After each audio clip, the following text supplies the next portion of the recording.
Today's topic is very important that we who are all in the business of trading and investing, we are all influenced by TV anchors and social media gurus like Amit Jain ji and many others who are guiding people through social media.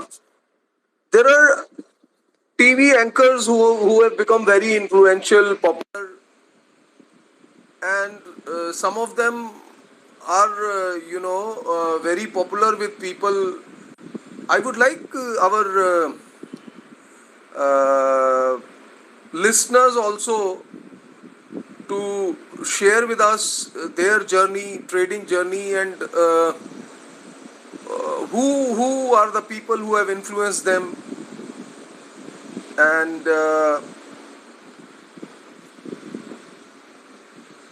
see, on TV also we have a lot of icons today who influence our traders in a very big way. People like Anuj Singhal, Anil Singhvi, Prashant Jain, Nikunj Dalmia.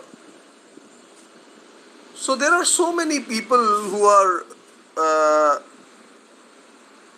influencing the young traders, especially who have joined during this Corona period. And actually, to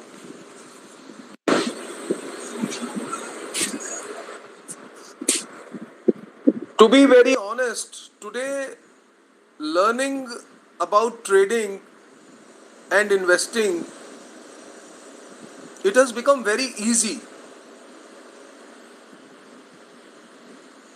because of the social media and the guidance which the TV anchors are providing. So now the challenge before all of us is how to use this all this information that we are getting to our best advantage, to capitalize it on it and make money by uh, understanding the markets better with the help of these social media gurus and TV anchors. We are very fortunate to have Amit Chaudhary ji, who is a well-known figure, and he is also himself a discretionary trader and investor, and he's a very good speaker and helps the new traders and investors in a very selfless manner. So welcome Amit ji, who has agreed to kindly be the co-host for this meeting. Uh, as we wait for others to join, I just want to repeat that today, when I am 65 years old, I am a retired person now. But when I started my trading and investing journey, say around 18, 20 years back, things were not so easy. Information was not so easily available. Social media was there, but not so popular. And so much information was not being transmitted through social media in those days. So it was quite a struggle for people like us to understand the market and try to invest and trade. It was tough. But now you see, if you are if you have just entered the market, there is so much of information available to you that in fact it is difficult to cope up with this information. And I tell you, you can learn so much from now. Uh, uh, uh, the whole thing is that you don't have to become totally influenced by the social media gurus or TV anchors and start trading on their calls and their guidance. No, you have to educate yourself. And the many of these people like Amit Chaudhary, they are providing you education and skills. And that is what is more important than the calls being given. So if you have the education, if you gradually develop the skills, the background, then gradually what happens is that the calls and the guidance being given through the social media gurus and through the TV channels, they make more sense for you. Then you can utilize the information being given by the TV anchors and social media in a much more fruitful way. The idea is, why not use all this information, free information, to educate yourself, to learn from the experience of others, to uh, avoid the mistakes which others have done. And if many of the brokerages, they are also like Zerodha University is there. Many of the top brokerages, Zerodha, Kotak Securities, and many others, they are having their top people interacting these days with the trading fraternity through through their tweets, through their YouTube channel, through their spaces. And today, if you are really a keen learner and a keen observer of the scenario, you can really learn a lot from the these TV channels, business channels, social media gurus, YouTube gurus who are providing you plethora of information free of cost, selflessly. They are doing research painstakingly, and they are offering you their result. And you just have to, you know type stock market or Nifty or Bank Nifty or whatever interests you on the search section of YouTube or Twitter or Instagram, and you get people who are guiding you on how to become a better trader, or their trading skills. So as more and more people join, I would request Amit ji to take this forward and share his views on this subject. Hi, Rajesh sir. Good afternoon and good afternoon, everybody. I think I'm audible. Please make it clear because I'm Yes, yes, Amit ji, you are audible. Thank you. So, the topic is quite interesting and I will use Hindi English both mix. So, अभी समझ आ जाएगा सभी को आराम से. तो actually काफी interesting और काफी क्यूरियस टॉपिक है बिकॉज बहुत से लोगों को तो अभी जानना ही है ना कि मतलब दूसरों की लाइफ में एंकर्स ने और टीवी चैनल्स ने क्या रोल प्ले किए हैं वर्सेस उनकी लाइफ में क्या चल रहा है. So lot of people want to compare it down. चलो इसको मैं एकदम समराइज करता हूँ सिंस स्टार्ट ऑफ माइंड. सो क्या होता है ना शुरू शुरू में जब कोई भी नया अकाउंट ओपन करता है डीमैट अकाउंट. सो अगर वो किसी के थ्रू आ रहा है लाइक जैसे कोई किसी को ट्रेन कर रहा है उसने उसके साथ ओपन किया तो जाहिर सी बात है उसको वहां पे hand holding mentor day one पे मिल जाता है. बहुत से लोग होते हैं जो सिर्फ ओपन करते हैं अकाउंट अपना. They have no any kind of mentor at very first day very first week of month. तो उन्हें ना कुछ चाहिए होता है जो उन्हें थोड़ा सा आगे टेक फॉरवर्ड करे. तो बेस्ट ऑप्शन उन्हें लगता है कि जस्ट जाओ टीवी ऑन करो कोई भी चैनल लाइक दो एक हमारे पॉपुलर चैनल्स उनमें से किसी को या फिर अभी तो ट्विटर पिछले 5 6 7 साल में काफी डेवलप हो गया है. पहले इतना नहीं था. Social media is a quite late कम.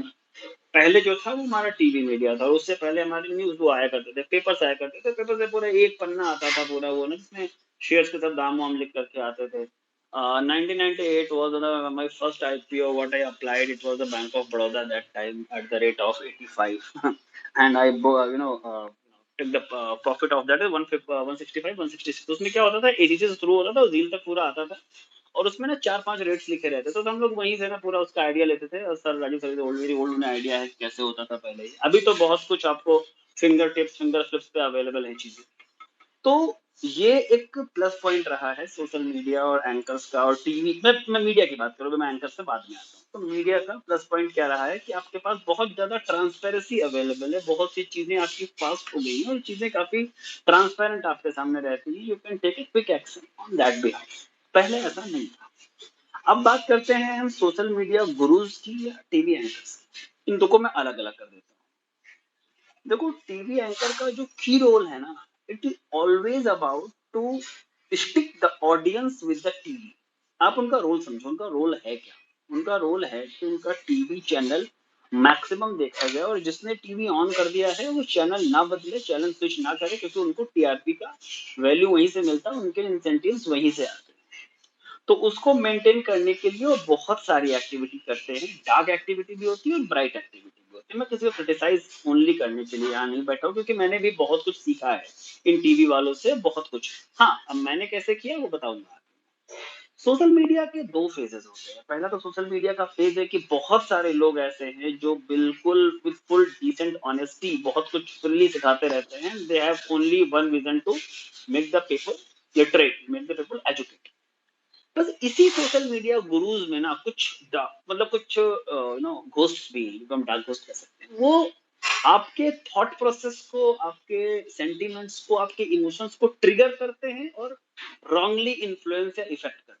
अभी उनसे आपको बच के रहना है, कैसे करना है, क्या करना है, वो सब कुछ डिपेंड करता है आपकी साइकोलॉजिकल स्ट्रेंथ और पावर पे।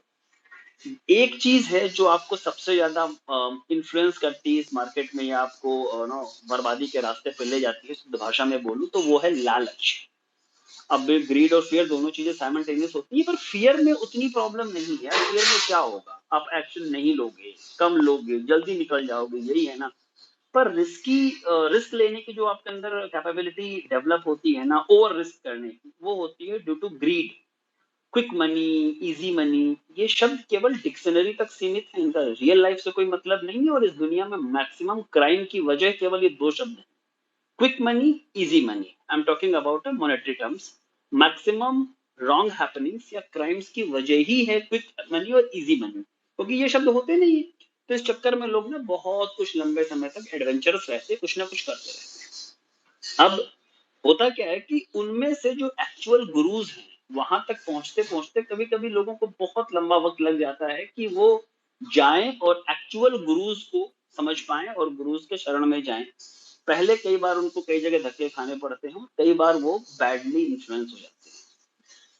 हमारे दिमाग की एक प्रोसेस है, उसे बोलते हैं लर्निंग, और उसका एक रिवर्स प्रोसेस है, उसे बोलते हैं अनलर्निंग। यकीन मानिए, इस दिमाग के लिए जितना जरूरी है लर्निंग, उतना ही पैरेलल जरूरी है अनलर्निंग। स्टार्ट फेज में बहुत बार ऐसा होता है कि हम बहुत कुछ चीजें रॉन्गली लर्न कर लेते हैं, जो कि हमें आगे चल के अनलर्न करनी पड़ती है। ये प्रोसेस बहुत मुश्किल, लोगों को लगता है लर्निंग मुश्किल है। जी नहीं, आपका दिमाग क्लीन है ना, आप विलिंग टू लर्न हो ना, आप फटाफट सीख जाओगे। एक बार गलत चीज आप सीख गए ना, दिमाग से निकालना बहुत मुश्किल है। उसके फुटप्रिंट्स बहुत लंबे समय तक दिमाग में पड़े रहते हैं। मैं अपनी व्यक्तिगत बात बता रहा हूँ, कुछ चीजों से निकलने में मुझे सालों लग गए। बस टचवुड मैं उनसे निकल क्या गया हूँ कि मतलब मेरे एक्शन में नहीं आते हैं, दिमाग में तो अभी भी कहीं ना कहीं वो सारे के सारे पैरामीटर्स पड़े हैं। ऐसा होता नहीं है, लेकिन अब क्या, गलती से सीख लिया, शुरू शुरू के दिनों में तो सीख लिया, पड़े हुए हैं, क्या करूं। बट हाँ, उनसे इन्फ्लुएंस नहीं होता हूँ। तो ये अनलर्निंग की भी प्रैक्टिस सारे ही न्यू कमर्स या न्यू बीज को करनी चाहिए, क्योंकि लर्निंग आपको बहुत अच्छी जगह से बहुत कुछ मिल जाएगी, पर गलत कुछ सीख लिया ना, दिमाग से निकालने में बहुत मेहनत पड़ेगी। ऑफ कोर्स ये सोशल मीडिया एंकर से सारे के सारे हमारी ट्रेडिंग जर्नी को इन्फ्लुएंस करते हैं, बहुत ज्यादा इन्फ्लुएंस करते हैं। अब अनलकीली आप किसी ग्रीड के चक्कर में ना पड़े, कुछ भी ऐसा आपको दिखे लाइक बहुत ज्यादा ना एकदम फ्यूरियस टाइप का या अतरंगी टाइप का अगर दिखे ना, उसके पीछे मत जाओ। There might be some kind of, और ब्राइट डार्क साइड जो आपको दिखाई नहीं जा रही है, ब्राइट साइड केवल आपके सामने है। आप एक जेन्युइन एक्सपेक्टेशन में अगर इस मार्केट के साथ में हैं, तो आप हर चीज को बहुत ही सिस्टमैटिक और थॉरो एनालाइज कर पाएंगे। आपके जर्नी बहुत ज्यादा ना बैडली इफेक्ट नहीं होगी अगर आप इसको अपने ग्रीड पे कंट्रोल कर लेंगे तो। और ग्रीड पे कंट्रोल अगर एक बार आपका हो गया तो फियर अपने आप हैंडल हो जाता है। फियर कुछ नहीं है, fear is just a mental sentiment जो आपको डरा देता है। कोई दिक्कत नहीं, कुछ नुकसान नहीं होगा, आप बाहर निकल जाओगे। ग्रीड के चक्कर में ना आप भयंकर वाली रिस्क लेते हो, और वो रिस्क कभी कभी आपकी पूरी की पूरी लाइफ को कोलैप्स कर देता है। सो मेरी दुआएं ऐसा किसी के साथ ना हो। Be reasonable, be logical, be common, be very common, use your very common sense. देखो यार, बहुत कॉमन सेंस यूज करो, ज्यादा टेक्निकल होने की जरूरत है नहीं, ये मार्केट इतना टेक्निकल है नहीं। नॉर्मल रहो, बिल्कुल सिंपल रहो, ये मार्केट आपको बहुत कुछ देगा। बस ग्रीड से बच जाओ, फियर एक्सपीरियंस के साथ साथ ओवरकम हो जाएगा, और किसी चीज की जरूरत नहीं है। बाकी बहुत सारे राजीव सर हैं, बहुत सारे और लोग हैं जो बहुत कुछ आपको विदाउट एनी चार्ज आपको फ्रीली प्रोवाइड करते हैं। भरोसा करिए, हम फ्रीली देते हैं, इसका मतलब ये नहीं गार्बेज दे रहे हैं। हम फ्रीली बहुत कुछ ऐसा बोल जाते हैं जो हमें पता भी नहीं होता हम कितनी कीमती चीज बोल गए हैं। आपको उनमें से पिक करना पड़ेगा सर, मैं आपको निकाल के नहीं दे पाऊंगा। मैं 100 बातें बोलूंगा, उसमें से 5 ही आपके काम की होंगी, लेकिन वो 5 आपको तब मिलेंगी जब आप मेरी 100 बातों को पूरा ध्यान से सुनेंगे। ये प्रॉब्लम है। तो always be a good listener, सुनिए और उसमें से सीखते रहिए। It is all about my take on this topic. Thank you so much. Thank you Amit ji. आप ने बहुत ही अच्छे तरीके से बताया लोगों को कि कैसे खुली आंखों से वो। Thank you Amit ji. आप ने बहुत ही अच्छे तरीके से अमित जी, आप प्लीज हमारे साथ जुड़े रहिएगा, और आपने बहुत अच्छे तरीके से सबको गाइड किया है इस विषय पे, और ये बताया है कि कैसे बिना ग्रीडी हुए हम लोग ज्यादा सक्सेसफुल हो सकते हैं, और अगर हम ग्रीडी नहीं होंगे तो फियर को हैंडल कर लेंगे।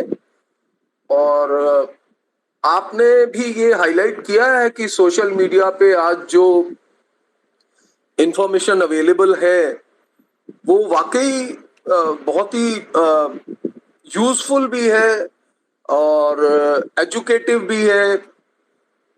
अब ये हमारे ऊपर है कि हम लोग कैसे इस इंफॉर्मेशन को यूज करें। देखिए, हम यहाँ पे कोई किसी पर्टिकुलर टीवी चैनल या किसी यूट्यूब इन्फ्लुएंसर को प्रमोट करने के लिए नहीं है, लेकिन एट द सेम टाइम हमें कोई परहेज नहीं है उन लोगों की तारीफ करने में जो लोग सेल्फलेसली या इवन सेल्फिश इंटरेस्ट से भी अगर हमारे ट्रेडर्स फ्रेटर्निटी को और जो हमारी इन्वेस्टर फ्रेटर्निटी है उसको अगर एजुकेट करते हैं लोग, तो हमें उनकी तारीफ करने में कोई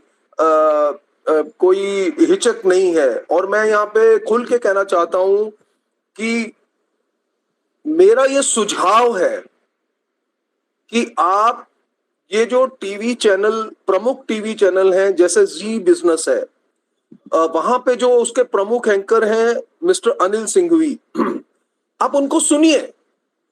जैसे कि अमित जी ने कहा कि you become a good listener, आप अनिल सिंघवी की बहुत जबरदस्त फॉलोइंग है। देखिए, उन लोगों के ऊपर भी बहुत जिम्मेदारी है कि वो जो बात बोलते हैं अगर वो गलत होती है तो आज सोशल मीडिया में लोग उनको ट्रोल करते हैं। तो ऐसा नहीं है कि वो कुछ भी कह के वहां पे निकल सकते हैं, ऐसा नहीं है, वो जमाने गए अब।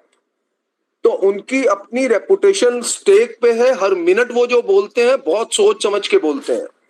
तो ऐसे कुछ लोगों में जो मैं टॉप के एंकर्स आपको बता रहा हूं, जो आप वैसे तो आप लोगों में से सभी जानते ही होंगे, लेकिन फिर भी वेल्थ वर्स जी, आप अपना स्पीकर म्यूट कर दें अभी जब आप बोलेंगे। हाँ जी, thank you very much. In the meanwhile जैसे जैसे लोग जुड़ रहे हैं, मैं उनसे रिक्वेस्ट करूंगा कि as a matter of courtesy जो हमारे स्पीकर हैं या जो लोग हमें टाइम दे रहे हैं या जो आपके फेलो लिसनर्स हैं उनको फॉलो करें, उनके बारे में जानने की कोशिश करें, उनके हैंडल पे देखें वो लोग कौन है। जैसे हमारे साथ वेल वर्स जी भी जुड़े हुए हैं, ये भी एक ट्रेडिंग की दुनिया से जुड़े हुए इंसान है, इनका अपना शख्सियत है, यूट्यूब चैनल भी ये चलाते हैं। तो ऐसे लोग आपको आपकी ट्रेडिंग की जर्नी में हेल्पफुल हो सकते हैं। तो अमित जी हैं, इनसे भी आप बहुत कुछ सीख सकते हैं, इनको फॉलो कर सकते हैं, इनके बारे में जान सकते हैं। तो मैं ये कह रहा था कि जो ये टीवी एंकर्स हैं, जैसे मैंने बोला कि जी टीवी के अनिल सिंघवी हैं, ईटी का जो इकोनॉमिक टाइम्स का चैनल है उसमें शायद निकुंज डालमिया है, इसी तरह से सीएनबीसी पे आपको अनुज सिंघल हैं। ये लोग आपको बहुत रिसर्च करके, इनकी पूरी टीम रिसर्च करके आपके सामने स्टेटिस्टिक्स पेश करती है, निफ्टी के लेवल्स पेश करती है, बैंक निफ्टी के लेवल्स पेश करती है। आपको सारा दिन जो भी इनके इनके फिक्स टाइमिंग है, आप इनके चैनल पे जाओगे तो आपको धीरे धीरे पता लगता जाएगा। तो मेरा ये कहने का मतलब है कि मेरा ये सुझाव है कि आप इनको सुने, इन बंदों को आप इनको 1 महीने तक सुनिए, 2 महीने तक सुनिए, 3 महीने तक सुनिए। ये क्या बात सिखाते हैं आपको, ये क्या आपको स्टॉक आइडियाज बताते हैं, ये आपको क्या कॉल्स लेने को बोलते हैं। आप प्लीज उनकी कॉल्स पे ट्रेड मत कीजिए। साथ ही साथ आप अमित चौधरी, वेल्थवर्स और बहुत से हमारे जो दोस्त हैं जो सेल्फलेसली अपनी इंफॉर्मेशन शेयर कर रहे हैं, आप उनको सुनिए और अपनी एजुकेशन, अपने स्किल्स को आप डेवलप करिए। तो एक तरफ आपने अपने एजुकेशन और स्किल्स को डेवलप करना है, और दूसरी तरफ आपने भैया जो फ्री में इंफॉर्मेशन, इतने बड़े बड़े लोग, उनकी इतनी रिसर्च टीम आपको फ्री में दे रही है, उनको लीजिए, उनको सुनिए। लेकिन ब्लाइंडली ट्रेड करेंगे तो आपका नुकसान होगा। आप अगर एक एनलाइटेंड इन्वेस्टर और एनलाइटेंड ट्रेडर होके उस इंफॉर्मेशन को अपने भले के लिए यूज करेंगे, और छोटे छोटे तरीके से करिए। अगर आपको पहले तो सुनिए इनको कुछ महीने, फिर देखिए जो वो कहते हैं, जो वो शेयर बताते हैं या जो वो चीज कहते हैं, क्या वो एक्चुअल होती है, सब कुछ पता लगता है। और कई कई कॉल्स की इवैल्यूएशन भी वो देते हैं कि हमने ये कहा था तो शाम तक ये हो गया, या अगले दिन ये हो गया, या 2 दिन में ये हो गया। तो आप उन सबको गौर से सुनिए और फिर देखिए कि आपका क्या भला हो सकता है इन टीवी एंकर्स की गाइडेंस से, इन सोशल मीडिया के जो गुरुज हैं उनकी इन्फ्लुएंस से, जो यूट्यूब पे अपना चैनल चलाते हैं उनके इन्फ्लुएंस से। तो इस जर्नी को आगे बढ़ाते हुए हमारे साथ और भी स्पीकर जुड़ रहे हैं। तो मैं वेल्थवर्स जी, जो अपना यूट्यूब चैनल भी चलाते हैं और निफ्टी, बैंक निफ्टी पे वीकली बेसिस पे अपनी ऑब्जर्वेशन भी शेयर करते हैं, मैं उनसे अब रिक्वेस्ट करूंगा कि ब्रीफ में वो अपनी बात कहेंगे। वेल्थवर्स जी, प्लीज माइक को अनम्यूट करके अपनी बात कहें। नमस्कार मलिक जी, आज का टॉपिक आपने जो रखा है बहुत ही अच्छा टॉपिक है, और इस पे मैं थोड़ा सा डिटेल में बताना चाहूँगा अपनी जर्नी, अपना अनुभव, और फिर कैसे हमने इसको बीट करने का प्रयास किया। तो सर 2017 के पहले मैं लगातार, मैं भी बीच में, क्योंकि मैं सर्विस में था तो मैं डेली में, दिन में तो नहीं देख सकता था टीवी को, लेकिन जब इनके स्पेशल प्रोग्राम आते थे तो मैं उन स्पेशल प्रोग्राम्स में स्टॉक्स जो आइडेंटिफाई होते थे उनको नोट करता था, देखता था, उनको वॉच करता था, और उनमें से कुछ अपने मूविंग एवरेज के पैटर्न पर चार्ट पे देख के जो अच्छे लगते थे उनमें इन्वेस्ट करता था। उसके पश्चात 2017 में मैंने पिवोट पॉइंट थ्योरी की स्टडी की। जब से मुझे पिवोट पॉइंट थ्योरी के बारे में ज्ञान हुआ और उसको मैंने डीपली वॉच किया, चार्ट पे लगा के देखा, तब मैंने उसमें यह महसूस किया कि जब भी वीकली लेवल पर कोई स्टॉक R1 को काटता है, तब हमारे टीवी पर उस शेयर की रिकमेंडेशन आती है, या वो मंथली का R1 काट रहा है तब उसकी रिकमेंडेशन आती है। तो सर होता क्या है, जो वीकली पे जो पिवोट थ्योरी है, इसमें एक सिद्धांत ये है कि पिवोट के ऊपर स्टॉक को बुलिश माना जाता है और पिवोट के नीचे बेरिश माना जाता है। अगर वो पिवोट के ऊपर ट्रेड हो रहा है तो R1 तक जाने की उसकी संभावना 50% की रहती है, फिर R1 से R2 जाने की संभावना लगभग 30% की पड़ जाती है। R2 के ऊपर जाने की संभावना केवल 13% की होती है। तो सर फिर मुझे ये लगा कि जब मैं देखता था कोई स्टॉक उन्होंने रिकमेंड किया और मैं उसको टैली करता था पिवोट थ्योरी से, तो मैं ये पाता था कि या तो ये R1 वीकली R1 के ऊपर है, या मंथली R1 के ऊपर है, या मंथली R2 के ऊपर भी है इवन। तो मैं वहां पर अपने शेयर को बेचने की सोचता था और वहां पर उनकी रिकमेंडेशन बाई करने की आती थी। उसमें से कई शेयर उसमें से चलते भी थे। अच्छा, एक समस्या जो आती है वो हमारे साथ भी रहती थी। हालांकि मैंने जब से पिवोट को पढ़ा तब से मैंने उसको कभी भी R1 के ऊपर या R2 के ऊपर कभी बाई नहीं किया किसी भी स्टॉक। या तो मैंने सेल किया या मैंने अपने शेयर को होल्ड किया, बस इतना किया। लेकिन अगर वो स्टॉप लॉस जो दिया जाता है उस स्टॉप लॉस को हम फॉलो नहीं कर पाते हैं और उसके बाद वो तेज गिरावट उसमें होती है। तो सर टीवी के जो एंकर्स हैं हमारे और जो टीवी के एक्सपर्ट हैं, हम उनको ये नहीं कह सकते कि वो कोई हमको मिसगाइड करने के लिए कोई बात कह रहे हैं, बल्कि वो अपने एक्सपीरियंस के आधार पर और अपने चार्ट रीडिंग से जब चार्ट पर उनको ब्रेकआउट दिखाई पड़ता है तब वो रिकमेंड करते हैं। ये सर ब्रेकआउट की थ्योरी के बारे में मैं साथ में बता दूं, कल मैंने एक फ्रैंकलिन ओ ओचोवा की बुक का सजेशन दिया था। फ्रैंकलिन ओ ओचोवा ने अपनी जो पिवोट की बुक है उसमें भी इस बात को लिखा है कि R1 के ऊपर रेजिस्टेंस 1 के ऊपर क्लोज होने पे स्टॉक में बुलिशनेस आती है। तो आपको R1 के ऊपर क्लोज होने पर उसमें हमेशा बाई करने की सोचना चाहिए और S1 के नीचे बंद होने पर उसे सेल करने के बारे में सोचना चाहिए। तो सर ये जो एंकर्स ने या जो हमारे टीवी के एनालिस्ट हैं, ये लोग इसी R1 थ्योरी को मानते हुए उनके सॉफ्टवेयर में जिस भी प्रकार से फीडिंग है उसकी, जब वो R1 कटता है और उनके पास सिग्नल आता है तो वो हम लोगों को सजेस्ट करते हैं। साइमल्टेनियसली हर सजेशन के साथ वो स्टॉप लॉस भी सजेस्ट करते हैं, क्योंकि वो स्टॉप लॉस R1 के नीचे का जस्ट नीचे 0.5% या 1% का होता है मोस्टली। लेकिन हम लोग क्या करते हैं कि उनके बाई रिकमेंडेशन को तो ब्लाइंडली फॉलो कर लेते हैं, बट स्टॉप लॉस पे हम चूक जाते हैं। और जब वो स्टॉप लॉस हिट होता है तो वो सीधे पिवोट भी तोड़ता है, फिर सपोर्ट 1 पे जाता है, सपोर्ट 2 पे जाता है और वो फिर गिरता चला जाता है और हम कोसते हैं कि साहब हमने तो टीवी के कहने पे खरीदा और वो हमारा नुकसान हो गया। तो मैं सर यहाँ कहना चाहूंगा कि इस पिवोट थ्योरी की स्टडी के बाद से मैंने कभी भी मैं मतलब ट्रैप में नहीं आया, क्योंकि अगर हमारा कोई भी स्टॉक उन्होंने रिकमेंड किया और अगर वो पिवोट के आसपास है तब मेरा उससे मैच करता है और मैं उसमें एंट्री कर लेता हूँ। और अगर वो R1 के ऊपर है या R2 के ऊपर है तो वहां पर मैं अपने स्टॉक अगर होता है तो उसको मैं एग्जिट करने का प्रयास करता हूँ। तो मैं तो यही सबको बताना चाहूंगा कि आप टीवी या सोशल मीडिया देखिए, जिस पर भी जो लोग बता रहे हैं वो आपसे ना तो कोई फीस चार्ज कर रहे हैं ना ही आपसे कुछ ले रहे हैं, अपने एक्सपीरियंस को शेयर करते हैं।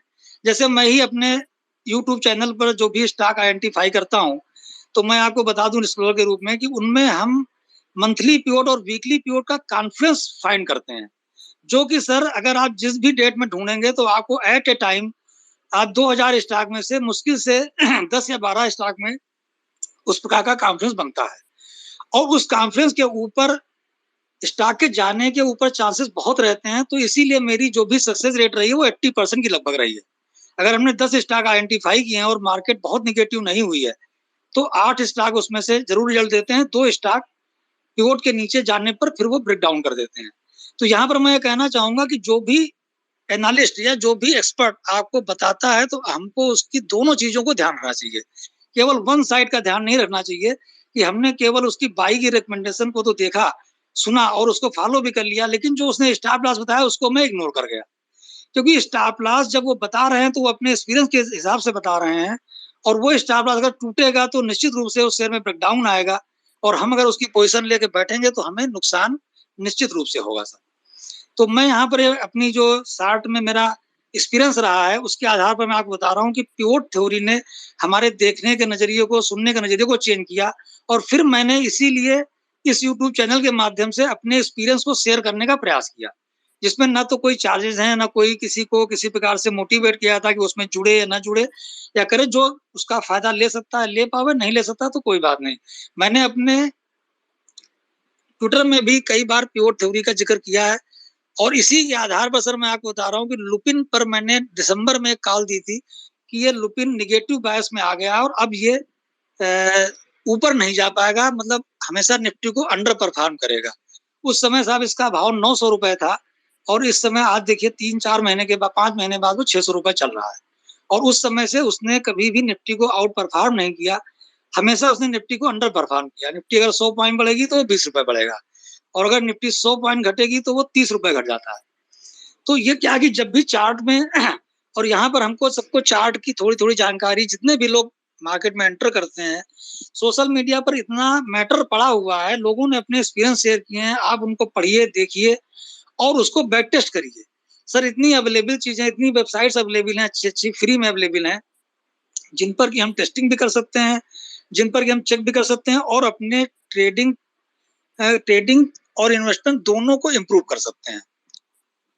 तो सर ये मेरा इतने दिन का जो अनुभव है उसके आधार पर मैंने शॉर्ट में बताया। अगर ये और लोग इसको देखेंगे, समझेंगे तो मैं समझता हूँ कि वो नुकसान से भी बचेंगे और उनके ट्रेडिंग और इन्वेस्टमेंट में निश्चित रूप से सुधार आएगा। तो हमें बजाय किसी को ब्लेम करने के उसको राइट पर्सपेक्टिव में देखने की ज़रूरत है। किसी भी एंकर या किसी भी जो हमारे आते हैं एनालिस्ट, इन लोगों का कोई ऐसा हमें नहीं लगता कि उनका कोई ऐसा इंटरेस्ट रहता होगा कि उनके बताने के बाद किसी का नुकसान हो जाए तो उन्हें फ़ायदा हो जाता होगा।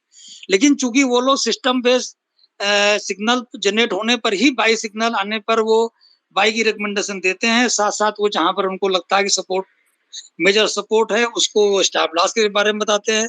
तो हमें इतना तो जान लेना चाहिए कि सपोर्ट और रेजिस्टेंस नाम की 2 चीज़ें इस स्टॉक मार्केट के लिए कितनी इम्पोर्टेंट है। अगर किसी भी चीज़ का मेजर सपोर्ट टूटेगा तो वो ब्रेक डाउन होगा, और जब ब्रेक डाउन होगा तो वो कहाँ तक जाएगा उसका फिर उनको उस समय चूँकि वो बाई कॉल देते हैं इसलिए नीचे का टारगेट नहीं बताते कि नीचे कहाँ तक जाएगा। बट मैंने अपने अपने चैनल में मैं कई बार ब्रेक डाउन होने के बाद क्या-क्या डाउन साइड आ जा सकता है वो भी मैं मेंशन करता हूँ। तो अगर कोई आदमी दोनों साइड का रेट को ध्यान रखेगा तो वो निश्चित रूप से उस लेवल के टूटने के बाद उसको नहीं होल्ड करेगा, और अगर वो होल्ड करता है तो उस लेवल तक जाने की संभावना जो है उससे इनकार नहीं किया जा सकता और वो उसको दिखाई पड़ेगी। तो उसे मतलब मानसिक रूप से तैयार रहना पड़ेगा कि हमारा इतना नुकसान हो सकता है। तो मैं सर फिर एक बार जो है लोगों को मतलब सजेस्ट करूँगा कि वो सोशल मीडिया पर अवेलेबल जो भी मटेरियल है, चार्ट रीडिंग के संबंध में, पिवोट के संबंध में, इन सबको ज़रूर स्टडी करें और इनको स्टडी करके फिर टीवी एंकर्स के द्वारा बताई हुई बातों को भी एनालाइज़ करें। अब जैसे टीवी एंकर ने ये बताया कि साहब फला जगह पर ओपन इंटरेस्ट इस चीज़ का ज़्यादा है और इस चीज़ का कम है, इसकी वजह से मुझे लगता है ये ऊपर जाएगा। तो हमें भी उसको देखने का प्रयास करना चाहिए कि ओपन इंटरेस्ट कहाँ से देख रहे हैं, इसका क्या इम्पैक्ट हुआ। 4 बार अगर हमने उसको 10 बार उनका नोट किया और उसके बाद हमने उसको फॉलो करना शुरू किया, तो निश्चित रूप से हमें उसका फ़ायदा मिलेगा। हमें उसमें पॉज़िटिव ही चीज़ सोचनी चाहिए, ना कि नेगेटिव। अगर हम ब्लाइंड फेथ किसी पे करेंगे, तो ब्लाइंड फेथ करने पर भी फिर ब्लाइंड फेथ हमें दोनों तरफ का करना पड़ेगा। अगर स्टॉप लॉस बताया गया है, तो सर स्टॉप लॉस ही इस मार्केट की जान है। अगर स्टॉप लॉस नहीं रखेंगे, तो नुकसान होना 99% स्वाभाविक है। और सर कोई भी बिज़नेस ऐसा नहीं है जिसमें लॉस की संभावना ना होती हो, चाहे छोटे से छोटा कारोबार भी कोई शुरू करेगा, उसमें भी लॉस की संभावना रहती है। तो ये तो बहुत ही सेंसिटिव बिज़नेस है, तो यहाँ पर तो हर वक़्त न्यूज़ फ्लो होता रहता है, वर्ल्ड लेवल से हो रहा है, कंट्री लेवल से हो रहा है, गवर्नमेंट लेवल से हो रहा है, कभी किसी कंपनी का इंटरनल न्यूज़ फ्लो हो रहा है। तो इतने न्यूज़ फ्लोज़ में कितनी तेज़ मार्केट रिएक्ट करती है, तो उसमें हमें स्टॉप लॉस को तो मतलब अपना पूरा आधार बनाना ही पड़ेगा। और उसको अगर हम मान के चलेंगे तो हम समझते हैं कि टीवी एंकर्स और सोशल मीडिया, इनको सबको हम अपने लिए पॉजिटिव तरीके से यूज़ करके अपना बेनिफिट ले सकते हैं। मैं सर इतना ही कहना चाहूँगा और बाकी आप अन्य किसी को बताएं। बहुत शुक्रिया आपका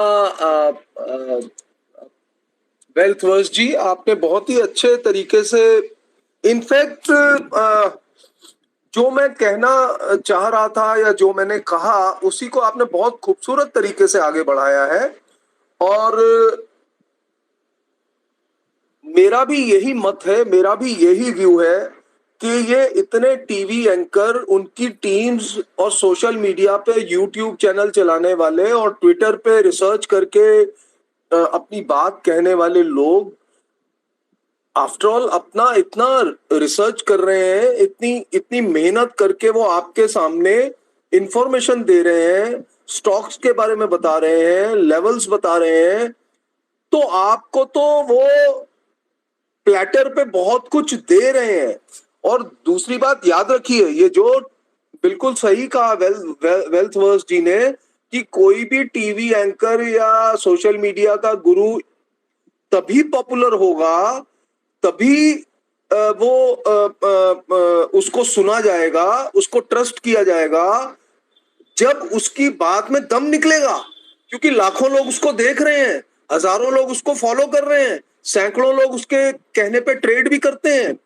तो हमने ये नहीं सोचना कि उनमें क्या कमी है, हमने ये सोचना, जैसे वेल्सवर्थ जी ने बहुत ही मतलब बिल्कुल सटीक तरीके से आपको बताया कि उन्होंने पाइवट पॉइंट वाला सिस्टम की स्टडी की, और अब कोई कॉल, चाहे वो टीवी एंकर वाला हो, चाहे यूट्यूब वाला हो, चाहे सोशल मीडिया वाला हो, जब वो कोई कॉल देता है, ये अपने पैमाने पे उसको इवेल्युएट करते हैं। अगर इनको लगता है कि भाई वो ठीक कह रहा है तो ये कॉल को लेते हैं, और अगर नहीं इनको ठीक लगता, जमता नहीं है, पैसा तो इनका लग रहा है ना साहब, या इनको लगता है कि यहाँ पॉसिबिलिटी नहीं है, तो ये नहीं लेते।